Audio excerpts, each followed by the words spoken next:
Hey there everybody, it's Mike DiLisio, and today I'm going to be taking a look at the solo mode for Merchant's Cove from designers Carl Van Ostrand, Johnny Pack, and Drake Villarreal, and publisher Final Frontier Games. We've done a Foursquare review on Merchant's Cove where you are playing as merchants trying to sell your goods. You're going to be creating your goods in your own particular way, depending on what character you are. In the solo game, you are playing against an AI character known as the Peddler. Let's head over to the table. I'm just going to be focusing on the particular solo rules and the components that are available with that. Then we'll come back here and I'll give you my final thoughts.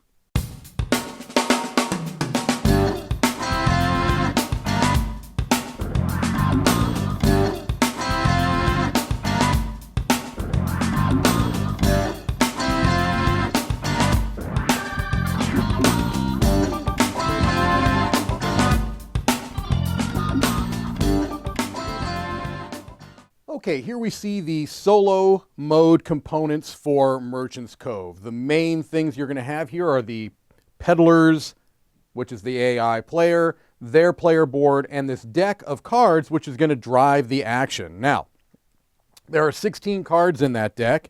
That is the standard difficulty. If you wanted to increase the difficulty, you've got these 4 more difficult cards that are denoted by the heavyweight barbell symbol there, and you would replace the matching cards out of that deck with these. That would increase the difficulty of the game because these are stronger actions in those four cards. But after you have kind of completed the setup of the game, you've done the arrival phase, you've put the passengers into the boats initially, you're going to now set up the peddler. And I want to say right off the bat that I'm not going to go into a rules overview of Merchant's Cove at all. This solo review is going to assume that you're somewhat familiar with those general concepts of the game. I'm just focusing on this. If you would like to learn a little bit more about Merchant's Cove, the base game and how it plays, you can watch our Foursquares review on that. It has an overview portion. I'll go ahead and link to that video in the description of this one. But after you have set up the general game, now you're going to set up the peddler as follows. You're going to look at the top card of this peddler deck, and you're going to place it in the right space, the second action space. You have 2 action spaces here. All right, you're going to draw 1 customer from the bag and place it into the leftmost spot of this customer pool, which is down here at the bottom. And you're going to do this until all 4 of these spots with the boat in them are filled. So go ahead and here we've got a yellow adventurer, we've got a green adventurer, upside down for some reason. We've got another green adventurer and another yellow. So greens and yellows to begin with. All right. So you're going to go ahead and do that. We've got all 4 of those boat spaces filled up.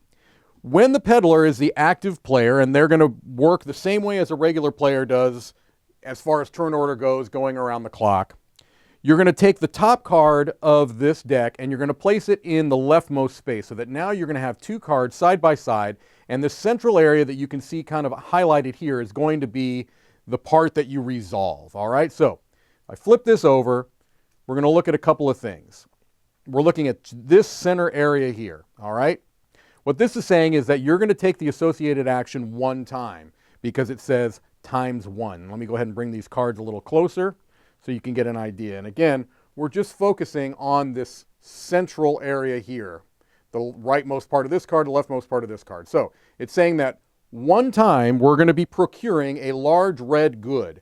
It's also telling us this is going to cost them 2 hours. They're going to move 2 spots on the clock, and this is going to be a kind of a position location icon, I believe is what they're called, when you have to select either townsfolk cards or boats that you're going to be loading into. You're going to be looking at this. This is basically saying you'd be looking at the outer edge of the rightmost, whatever it might be, card or boat, all right? Or even pier if you're selecting where to place customers. All right, so looking at those 2, we're going to be taking a procure a large red good, all right?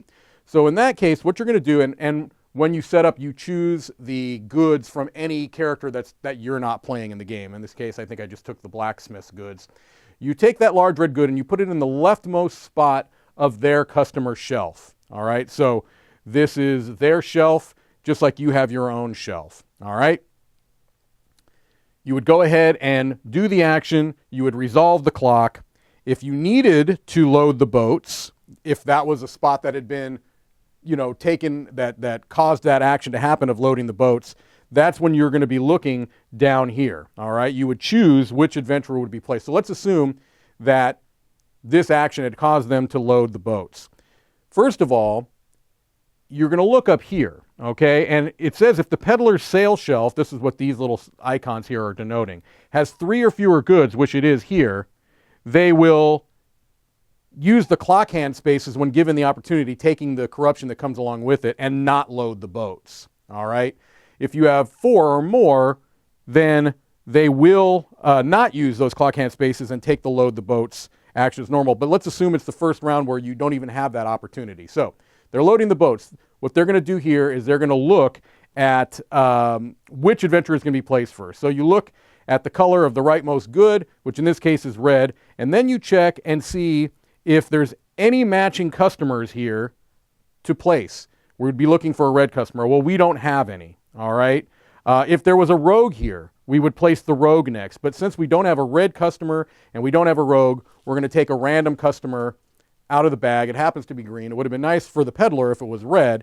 And then you're going to choose which boat, all right? So it's going to say this is going to be, since it's pointing to the rightmost, it's going to be the rightmost boat on the outside. That's what those location icons said. So you would just take this adventurer, place it in that rightmost boat. If that caused the boat to be full, you would dock it using the same location icons to determine that. If you had taken a customer to that one had been matching, you would just slide that over to refill, because you're going to be refilling them during the next arrival phase. All right. There are a number of different actions that the peddler can take. This one is another procure good. This is a large blue, so you would get a large blue, and you would also get a corruption here and one on the time. All right. Here, twice, what they would be doing is gaining townsfolk, recruiting townsfolk, and then drawing adventurers. So when this comes up, you recruit one townsfolk card, and you do that based on the location icons. All right. And then you draw 2 customers and place them into the pool. All right, so let's say here's a rogue, and here's another green. We've got a lot of greens. If at any point you're supposed to take that action and you cannot, you would remove one of the corruption cards from the peddler that they may have gained throughout the game. Similarly, if you are filling up, procuring goods, and you cannot because it's all filled, instead what you would do is you would take an adventurer from the bag and put it here. That is denoted right there. So this is gaining townsfolk and drawing adventurers. And then here we've also got sponsorship, which is basically saying that if you draw this action, the peddler would gain 2 gold for every customer in that associated guild hall, in this case red. All right, so we've talked about the arrival phase, the production phase, loading the boats.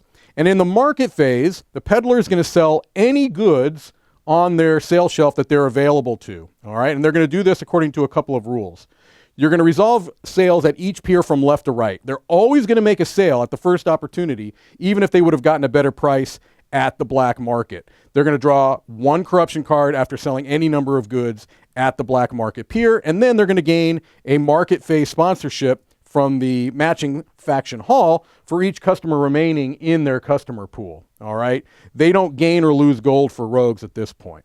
Then for cleanup, all of the cards that had been used are going to be reshuffled, and you'd be starting again, all right? So you don't run through the deck before you reshuffle. You just do that during the cleanup phase, and then you start all over again, all right?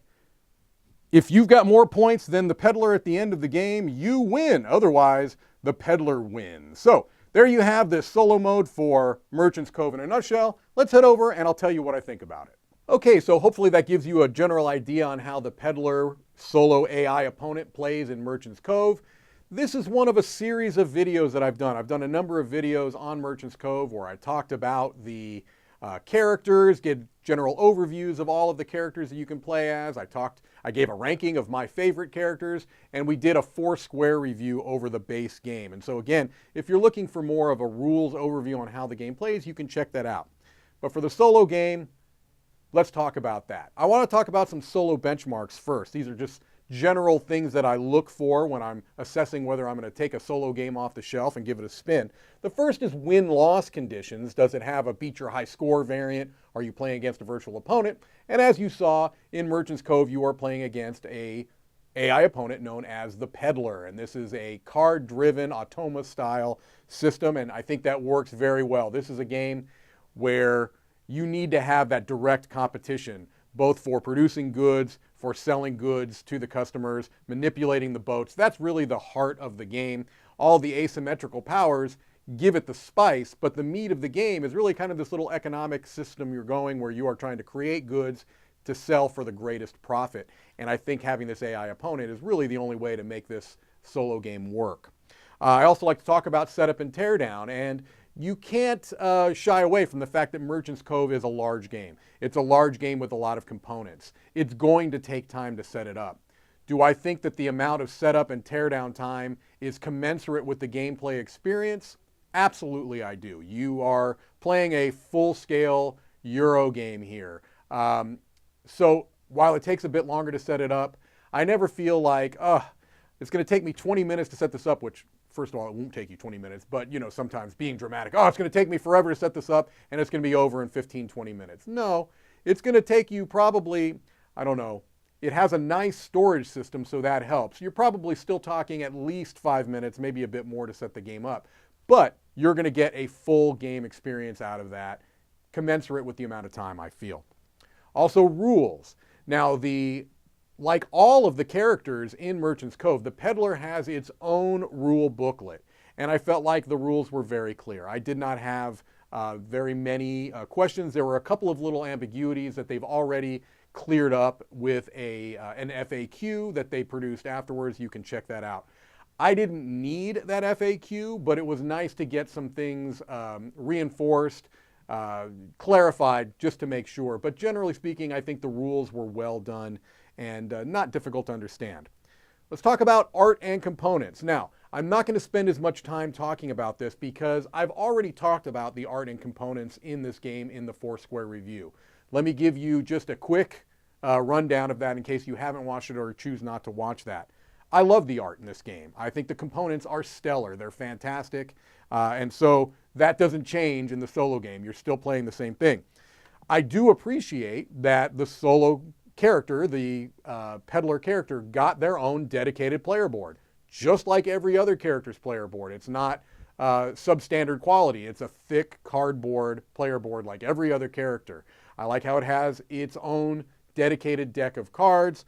All of that is great. It doesn't have its own goods, but you don't need them. I have no issue at all with taking one of the sets of goods from a character that's not in use. Why have extra if you don't need it? It takes up more space in the box, probably would add to the cost. I have no problem with that. The card quality is good on the AI cards, just like every other card in the game. So all positives with art and components in my book. Overall solo impressions. Now, first thing I want to do is talk about some things that maybe didn't work as well for me, and then I'll talk about the things that did work. First of all, the Peddler, I have found, can feel somewhat swingy from game to game. You can almost look at that as a positive because there are some AI modes I've played where I can generally know within about 10 to 15 points where the AI opponent is going to land. Like there's a little variation there, but I always know if I can get about 70 or 80 points, I'm probably going to win. That's just an example. Merchant's Cove, that's not the case. I've played some games against the Peddler where they just dominated. They scored terrifically well. And then I played other games where I was really able to kind of manipulate the market and the boats in such a way that they scored very poorly. So you might look at that as a negative. It's a bit swingy feeling from game to game. The other thing is that you can manipulate the boats, and this is somewhat negative, I think. You can somewhat manipulate the boats in a way to make it less likely for the Peddler to be successful because you can see what their customer pool is. You can see what goods they've created. However, I do have to state, you could do that in the regular game too. You can look at your opponents and see what goods that they've produced. You can see what customers that they are likely to be going for, all right, based on those goods that they've had. You can see where they're placing the customers in those boats. And so Yes, I do feel like you can maybe game the system a little bit more in the solo game because you very clearly know what customers they have in their pool and you know what goods they have. It's not that different from a normal game. The last thing that I'm going to point out as a potential negative is that one of the expansions, known as the Secret Stash expansion, I feel like might be essential for the solo game if you want to play it many, many times. If you're only looking to play the solo game 5 to 10 times, I think you're good with just the base box. However, it's a pretty big purchase. There's a lot of game here, and so the cost it can be up there.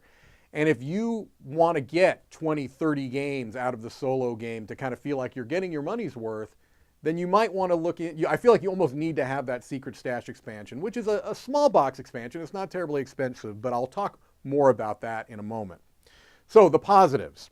I feel like the card system works really, really well in this. It's kind of based off of an Automa style system where you've got 2 cards and you're going to be looking at the center of both of those cards.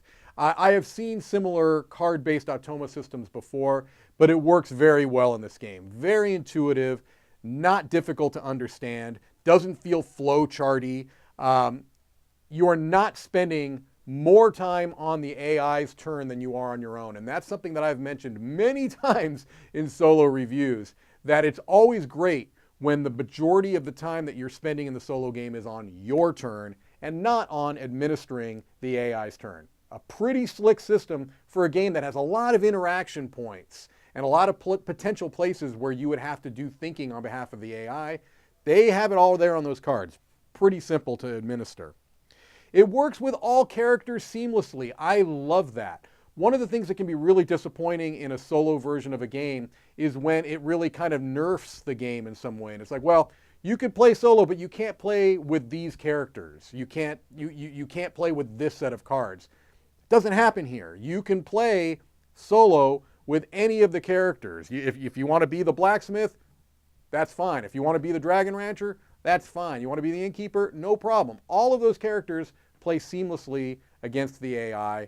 No issues at all. No adjustments you have to make at all. It's great. The last thing I want to talk about is that Secret Stash expansion. And I did a separate review of that. You can check that out if you want to as well. But I will say that when you add that Secret Stash expansion, which has a huge book of solo scenarios, that makes the solo game shine. And I'm going to be honest here. The review score that I'm going to give for Merchant's Cove Solo is going to be with that Secret Stash expansion. Is that fair? You can take that into account when you're looking at this score. But I'm going to tell you that with the Secret Stash expansion, I'm giving Merchant's Cove Solo an 8.5 out of 10 and a seal of excellence. If you do not have that, it would probably be closer to an 8. Still, highly recommended, but with that Secret Stash expansion, I think it's an excellent solo game. Tons of replayability. Yeah, it's not a cheap game. It's a big game. It's got a lot of components, and that's going to incur a cost. But I feel like you can get many, many, many varied plays solo of Merchant's Cove when you have that Secret Stash expansion, because it changes things up. It gives you some nice little new puzzles to keep in mind. It even has a little mini campaign there towards the end. That might be overselling it, but kind of a series of linked scenarios towards the end that you can have. Just a really nice upping up the solo game there with that Secret Stash expansion, and it just reinforces the fact that this feels like a game that was designed from the beginning with solo players in mind. And so it's a fantastic multiplayer game. I rate it very highly as a multiplayer game, and I also, especially with the Secret Stash expansion, rate it highly as a solo game. So again, with that, 8.5 seal of excellence. All right, well, that's it for me. This is Mike DiLisio signing off from Dice Tower headquarters.